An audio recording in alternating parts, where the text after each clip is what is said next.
Today you're listening to our interview with Dr. Annelies Mortier, an astrophysicist here at St Andrews. We talk about using large telescopes, her favourite types of jigsaw puzzles, and surprising chance encounters with royalty. Enjoy listening!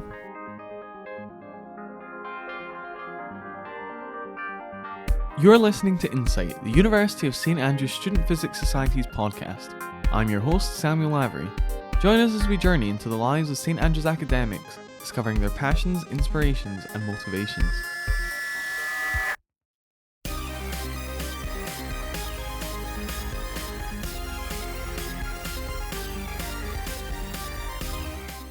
So today on Insight, we're interviewing Dr. Annelies Mortier.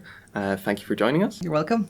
Can you tell us a bit about your positions here at St Andrews? So I started here as a research fellow, a postdoc in, almost 4 years ago, in August. And last year I became an associate lecturer doing mostly sub-honors teaching in the building. So mostly first year and second year astro. Okay, and what path kind of led you to your position here? Well, not super traditional. So I went to the university in Ghent, which was my home city. Never left home, stayed with the parents and everything. And I studied mathematics with sort of a focus to theoretical physics and astronomy as well. But it was a mathematics degree. After which I went into high school teaching. So 16, 17-year-olds who all love maths, obviously. And after a year and a half, I sort of didn't want to do that anymore. So I decided to go back to school. So I went to Leiden in the Netherlands, where I got my Master in Science in Astronomy, focused on research specifically, after which I got a PhD in Porto, in Portugal, then figured that was way too hot. So then I moved to Scotland for a postdoc. So back to the north. Yes, and of course Scotland is much colder than Spain. So could you tell us a bit about your research then? So my research is in exoplanets, but secretly I'm actually a stellar scientist. So I do tend to work on the stars, not really on the planets. So mainly I work on the stellar parameters, getting spectra, and determining their temperatures, their metallicities, the abundances of different elements, their masses, their radii, all things that are important if you want to understand the planets as well, obviously. And I do work on detecting planets as well via the radial velocity method, where you can determine the mass, essentially. They also use spectra for this. So basically, by doing this method, I get the spectra for free, for which I can do the stellar parameters from. So it's a win-win for me, which is fun. Okay, and is there one big property of stars that helps you rule out exoplanets? What's the most important one? A property of stars that rule out the presence of an exoplanet? Well, one thing would be their metal content. It has been shown that, at least for giant planets to exist around a star, your star needs to have a good amount of metals. It's clearly increasing that the more metals the star have, the more likely it is that you have a giant planet around it.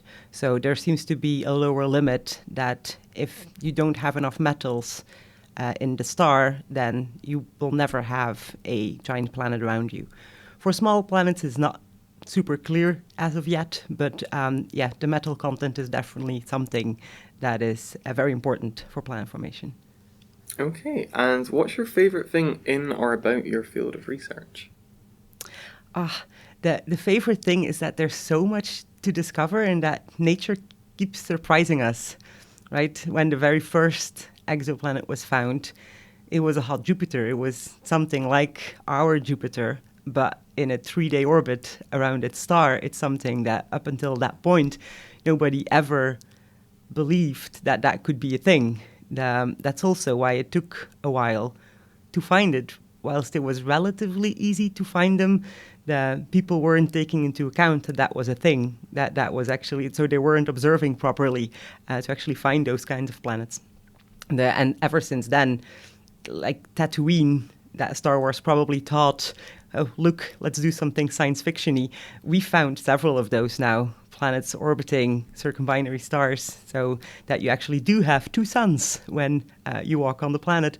So nature keeps coming up with all these different surprises, which makes the field really, really exciting.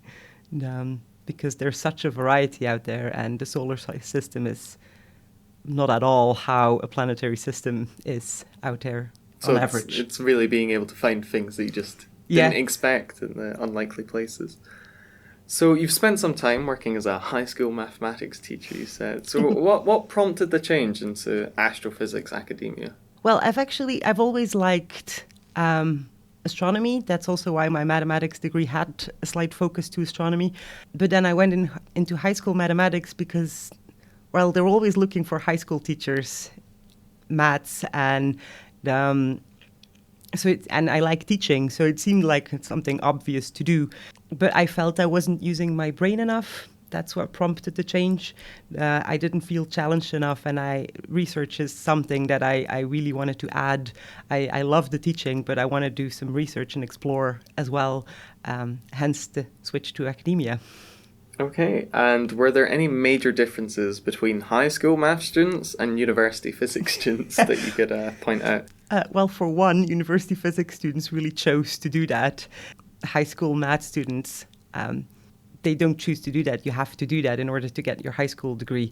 I know the system in Belgium and the UK is slightly different, but at least in Belgium, everybody up until the end of high school has to take maths. It's not optional.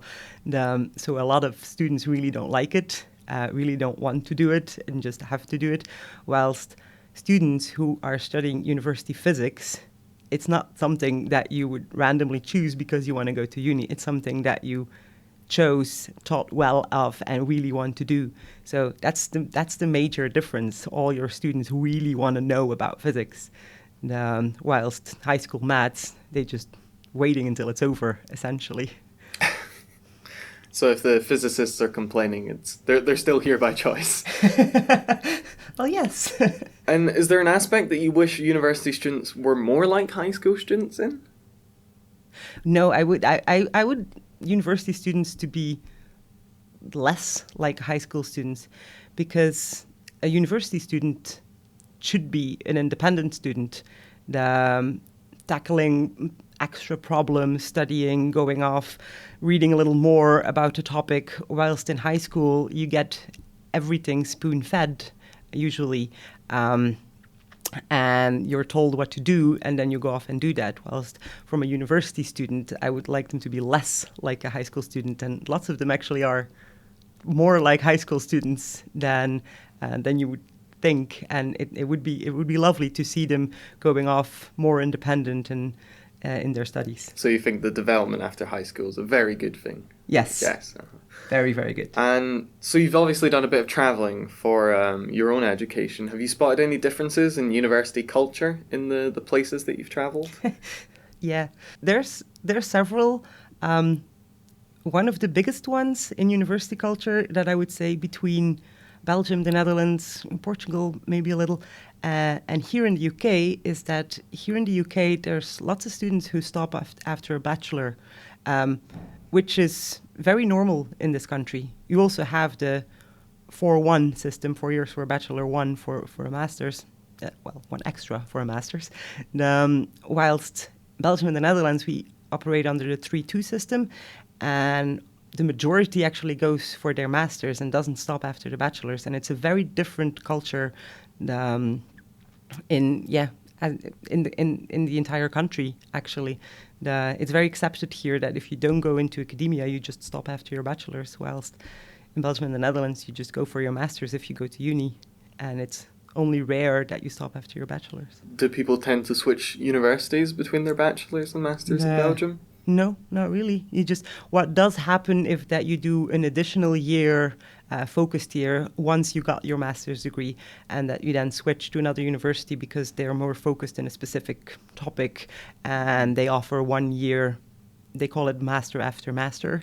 It doesn't really sound good, but they do. Several universities do offer that because each university and that level has their own specific topics that they focus on, obviously. Uh-huh. So how easy do you find it to identify if you will settle in well to an environment? Do you just turn up and you spend a few days looking around and you're like, yep, I could live here, I could study here? I've never really done that way, so I've always chosen the place where I would go to based on the topic. So both for my PhD, this was topic-based rather than, oh gosh, this is in Porto. My move to St. Andrews actually as well, it's more topic-based than anything else. What I do is limit myself for the positions that I would apply to. I do not see myself living anywhere too hot. So Portugal seriously was a risk. And I would prefer to stay in Europe. So I do limit myself before I apply because I do see myself living in the places that I would apply to. I would never apply to a place that I don't see myself living in anyway. So yeah. And then you're There's happy that. to Yeah, turn up and settle in your own time. Lovely. So where is the place that you visited that's had the most impact on your life? Well, this is going to sound cheesy, but I would say Leiden, the Netherlands, because that's where I met my husband. And if I wouldn't have gone there, I wouldn't have met him and we wouldn't be married. So I would say that is the biggest impact on my life, actually. I mean, that's a pretty good reason. Yeah, as cheesy as it sounds. So what's the most exotic place that you've traveled to as an academic? The deserts in Chile. When you go observing in Chile, you're in the middle of nowhere in so-called the mountains, which don't look at all like what we have in our minds. If you say mountains, for me that's the Alps. Well, Atacama Desert and the mountains in Chile don't look like that at all. It's very brown. It's not super peaky. It's more like hilly, but then 2,000 meters high, and it's very, very remote. If you don't go observing, you don't get there. They have a couple visiting tours, but on average, normal person doesn't go there. So once you're there and you stand there, it's very impressive. And I always love to go back because it's a stunning place to be. And there's not a lot of people who get to see that. So. Does it not break your rule about avoiding the heat slightly? Well, you're at 2,000 meters high, so it's okay. So it's all right, yeah. It's actually getting quite chilly at night. So what's something that you always do or bring when you're traveling? I would always bring something to read, for sure. When I travel, I love to read, and being on a plane or train is one of the few occasions where you actually can. So I do get a lot of reading done, non-academic reading done when I'm traveling. So I would always bring either an actual book or an e-book. I do have the e-reader. It's lighter to travel. No. Are they always like big text, or do you go for like light, fluffy stuff when you're traveling? Ooh, I go for light, fluffy, page turner kind of stuff. That sounds good. So, what's the size of the biggest telescope that you've worked with? That I've personally worked with, like being there, that would be 3.6 meters. That's both the one in La Silla where HARPS is and the one in La Palma where HARPS North is, basically the brother of HARPS. So they're both 3.6 meter telescopes. I have used data from 8 meter sized telescopes, but that data was taken for me, so I never actually worked with the telescope, just with the data that came out of it. But yeah, 3.6 is the ones that I worked with. And by comparison, the one at St. Andrews, it's almost a meter. The James Gregory's a meter, yeah. It's still a monster, but... Still, yeah, it's the largest optical in the UK. Yes, well, still doing science. Still doing science. So, how does time allocation work for getting to work on larger telescopes? Does the prestige of your institution affect how easy it is to get telescope time? It shouldn't. So how does it work is you make a proposal. So for each telescope, there's a deadline, usually 2 deadlines a year going per semester. There's a couple that do only once a year, which brings the pressure up really high. So you write a proposal, you have to justify, usually in 2 pages, why what you want to do is interesting, what the relevance is of it. You have to usually show the experience of you and the team in observing.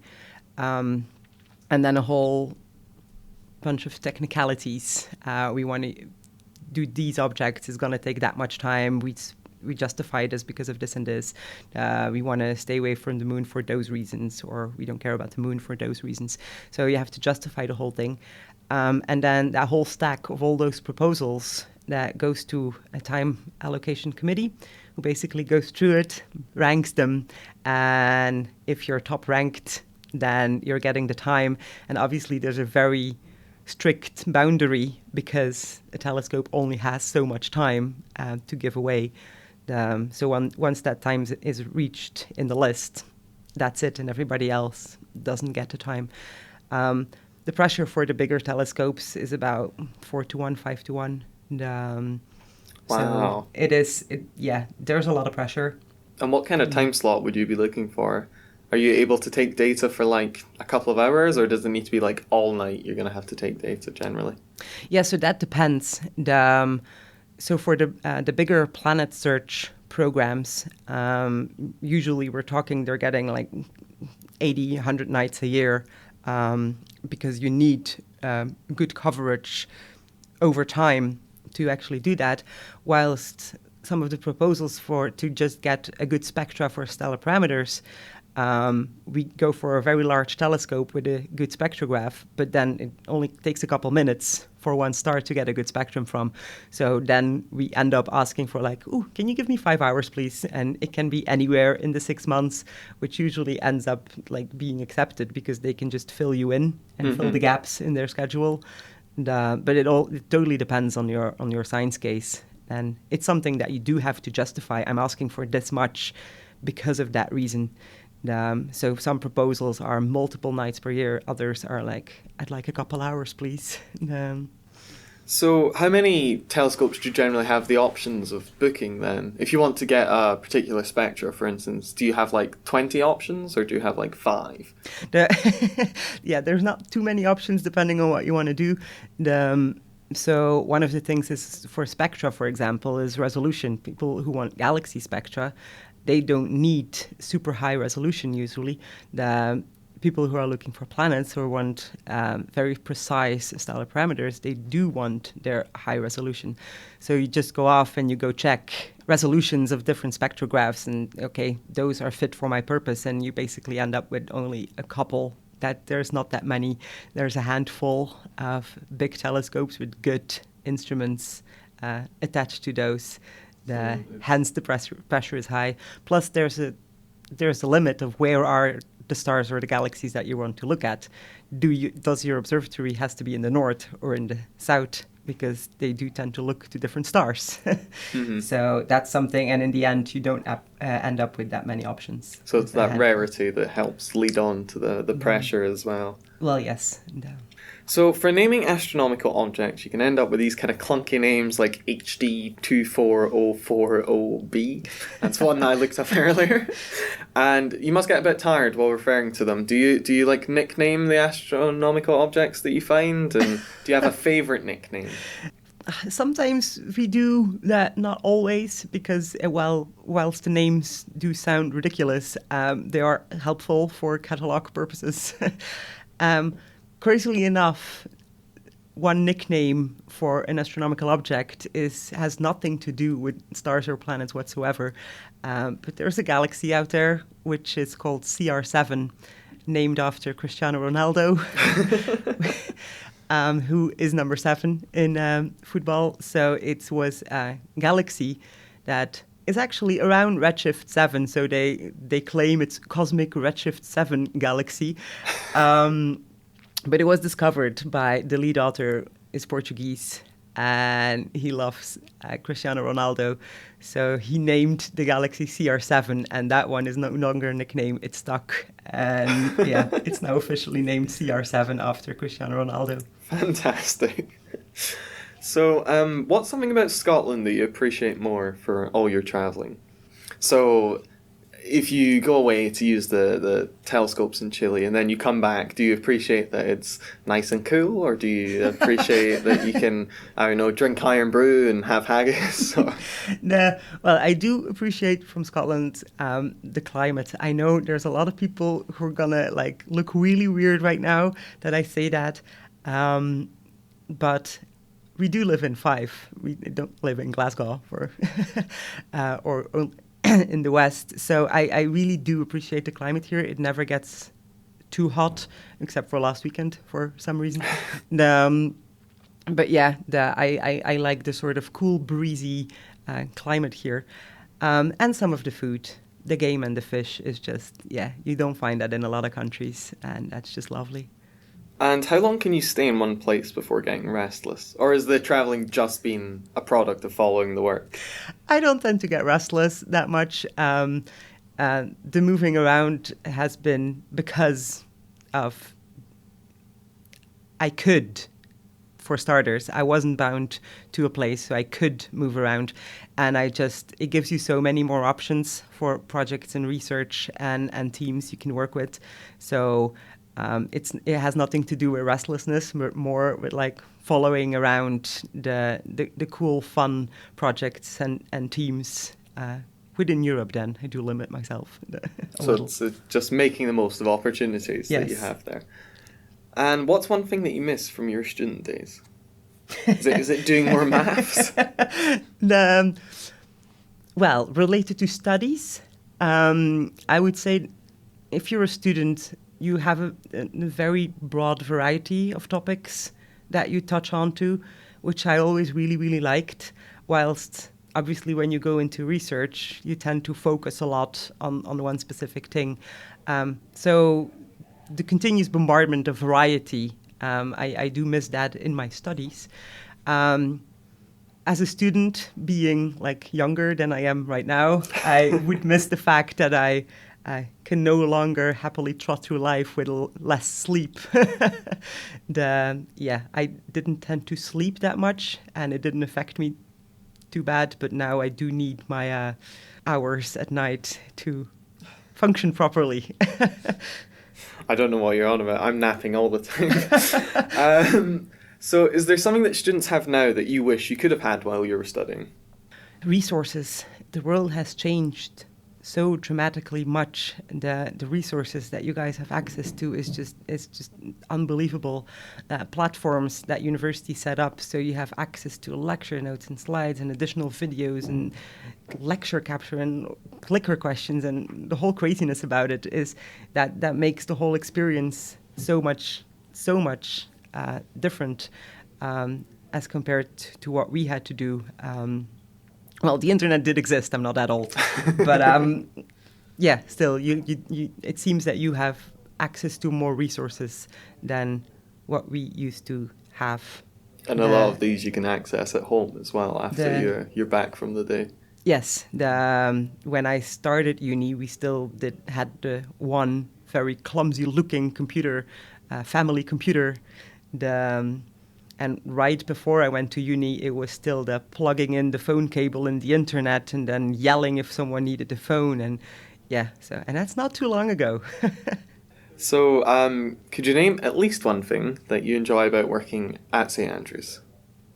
The spirit, probably. This is probably the first time I'm at a university that is in such a small town that the entire town is regulated by its university, which changes the atmosphere amongst the students because their student life, social life, it's all the same thing. Everything is uni here in St. Andrews. And you do tend to notice that in class or when you walk around, and it gives for a much nicer academic atmosphere. Despite the fact that I don't live in St. Andrews myself, but it does have a very different atmosphere than when you are in a university in a city, for example, where you just blend in and there's so much else to do that students don't necessarily hang out with each other as well. There's not that many societies, whilst here everything is uni. Mm-hmm. So. Because it's something crazy, isn't it? It's like half the population of St Andrews is just university students. Well, yes, and we're in such a small town that we don't even have a train station. So, do you have a favourite hobby? Yes, I'm a jigsaw puzzler. So yeah, I tend to do that as often as I can, and we're sort of dreading having to move house now because of the amount of jigsaw puzzles we've bought over the years. So it's becoming a lot, and I mean, do you they're have a not rough heavy, number? but I probably have 40 jigsaws of 1,000 pieces at home, and yeah, it's going out of control a little. But yeah, I love to do that. As I usually go for 1,000 because I have this cardboard with the right size, and it nicely fits. And so yeah. And do you have like a favourite jigsaw scene? I tend to go for the brand Waskai. It's jigsaw spelled backwards. They make these crazy pictures, cartoony like, and whilst they don't show you what you're supposed to puzzle, they show you a hint, or they show you something, and then it's like what would happen in the future 50 years later, and then you have this scene 50 years later. So you sort of know what you're puzzling, but not really. And the scenes are usually full of jokes, and it's kind of fun. That does sound fun. That's very cool. So is there any sport that you have like a dream matchup or players or teams from? The I still support my it's not my team. I do not own them. The football team from my home city is AA Gent, and I still do support them, or get sad when they lose, that kind of stuff. And I'm always glad if I'm back that I managed to catch a game here or there. So. And is there anyone you would like to see them play particularly? People they can beat. You can just celebrate afterwards. Hey, they did make Champions League a couple years ago, so they're not that bad. Not that bad. But yeah, it would be fun to see them play, I don't know, Arsenal, Real Madrid, Barcelona. Yeah. And do you have any good luck practices?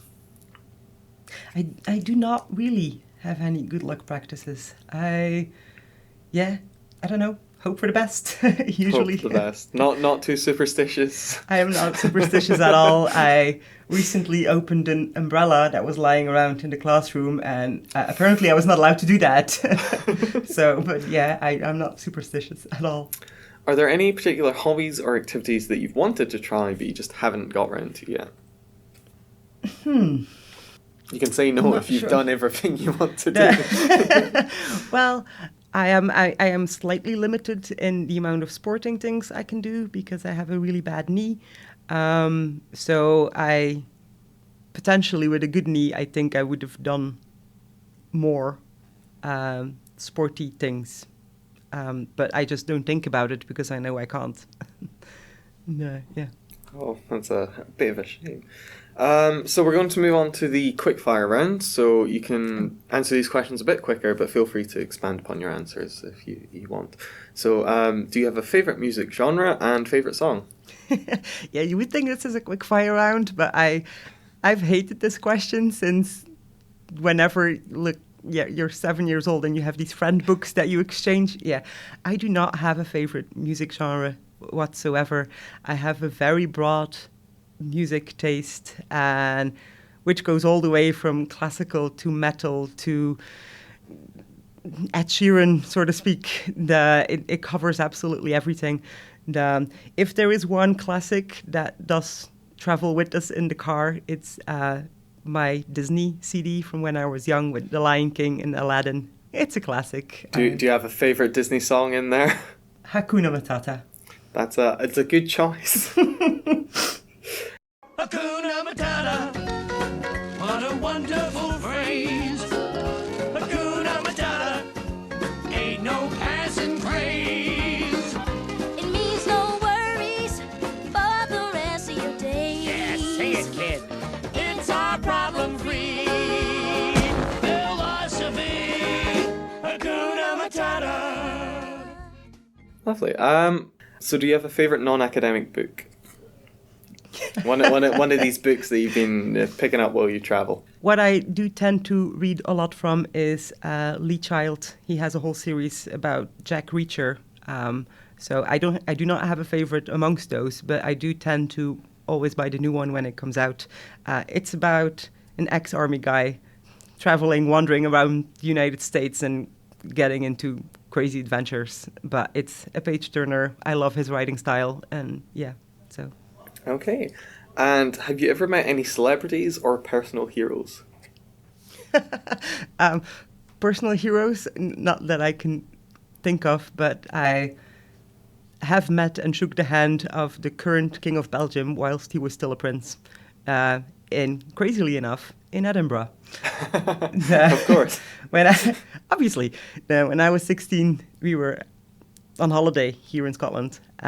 We were visiting Edinburgh, and we were in some very remote street in a terrace in a cafe, drinking something, and two people walk by, and my mom goes like, "Ah, this is Prince Philip and Princess Matilda," and we're like, "No, they're not. Why would they be here, and why would they be here alone?" Turned out it was them. We stopped them, asked for a picture. They declined, but we did shake their hand, so I do not have proof that happened, but I swear. Maybe they'll come out and confirm it, Fingers crossed. They must listen to this. So. So is there anyone that you would like to meet? And not like King Insight. I would have loved to meet Stephen Hawking, but that's not going to happen. There's no one particularly high. I do not tend to idolize people that much, so it's lovely when I would meet people, but I do not have this wish list of, ooh, I hope to meet that person someday. Just go with the flow and see who's walking by. Yeah, but I wouldn't mind shaking the hand of Rafael Nadal or Tom Cruise or something, but yeah. And do you have a favourite type of sweet? Oh, you probably mean like chocolate kind of thing. Well, chocolate, there you go. Yeah, but I'm very specific here. It has to be from Côte d'Or, which is a Belgian brand. Sorry, Switzerland. And it's my favorite brand of chocolate. So anything from that, I'm a big fan. That does sound good. I mean, Belgian chocolate. I would offer you some, but we ate the last on Friday, so I'm sorry. Oh, it's so close. So what's your go-to takeaway food? I don't do takeaway food. You don't order in a pizza or a Chinese takeaway, no? I can't remember the last time I've ordered food or went to get some takeaway. I do the occasional Dr. Oetker frozen pizza. And I think we have taken out fish and chips once. Once, only once, never again. Well, we do go for fish and chips, but like sitting down and everything, I don't think that counts as takeaway food. But yeah. Yeah. Okay. And do you have a favourite pub in St Andrews, or one that you think's the best? One that I think is the best, the St Andrews Brewing Company, just for their selection. I am Belgian. It's mandatory to like beer. So yeah, they have the widest and best selection of beers. So yeah, it goes from there basically. Bruco at the top and then everything afterwards. So we actually joked about this earlier, but Star Wars or Star Trek? Is there one that you prefer? I used to say Star Wars, but that was mainly because I had never seen Star Trek and I had seen Star Wars. I've now cornerly from my eye seen Star Trek because my husband watched them. Well, which Star Trek? You got to be clear. Yeah, I think he watched. I don't know. There's so many. Yes. But to be fair, I recently saw the newer Star Wars, and I tend to change my answer now to Star Trek. But it used to be Star Wars. Is that Star Wars 8? Is it? Yeah. Oh gosh, is there an 8? I think I saw Star Wars 7. 7. Okay. So if you could learn another language, which language would you choose? And you can choose either programming or human, because... That's a good point. Human, if I would learn another human language, I think I might potentially would want to go for something with a different alphabet, so like Chinese or something, something Asian, because they are pretty big in the world, and it would be a challenge, but yeah, Chinese would be fun to learn actually. The programming language, no, let's just stick with Python. I'm very comfortable with that. So, finishing question, so feel free to take some time. What piece of advice would you give to aspiring academics who want to travel a lot?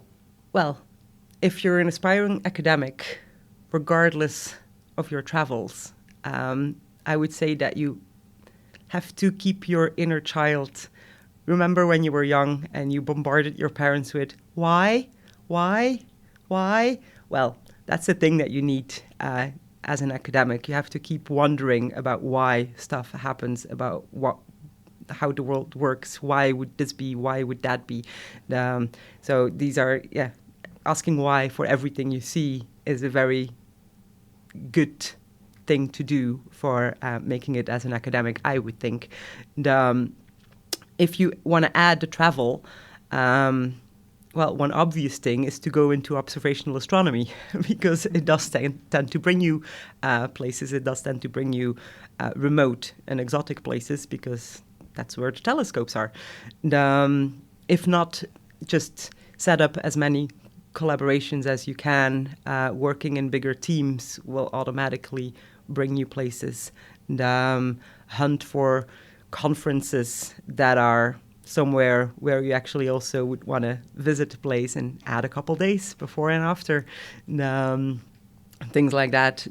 And don't necessarily, I know some people are automatically limited to a particular place because of partners usually or children. But look big. Just see what else is out there in the world. And there is such a thing as a language barrier for living in other places, but all your colleagues will automatically speak English, and they'll help you, and you'll get through that. Language is not as much of a barrier as you would think. I did not speak Portuguese before I moved to Portugal. So fantastic. So really keep the inner child alive and ignore language barriers and go into astro. Okay. Sorry, physicists. Well, Dr. Annelies Mortier, thank you very much. This is my pleasure. This was fun.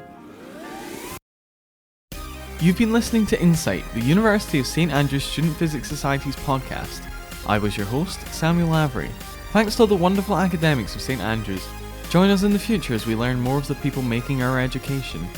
This podcast was produced by myself and our publicity officer, Connor McBride. To find out more about the Physics Society and what we do, please find us on Facebook or Google St Andrews Physics Society for our website.